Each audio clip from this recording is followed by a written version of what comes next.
La investigación y la innovación son instrumentos esenciales para avanzar en salud y mejorar el bienestar y la calidad de vida de todas las personas.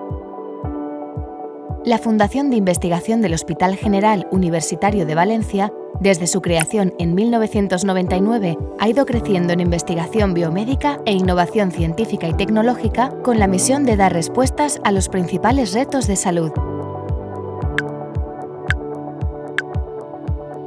Esta fundación de investigación, con el impulso de la Agencia Valenciana de la Innovación, ha creado una unidad científica de innovación empresarial, una UCIE que impulsará la investigación aplicada, brindando apoyo al personal investigador, creando conciencia acerca de la importancia de la validación del mercado, orientándose a la transferencia de resultados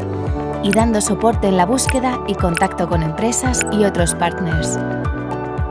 creando sinergias, consolidando así al Departamento de Salud Valencia Hospital General en I+D+I.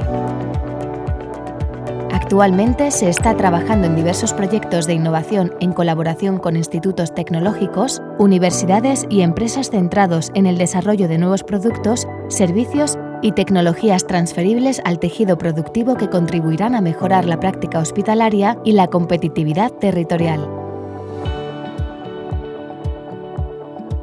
Destacan cirugía robótica, Realistic,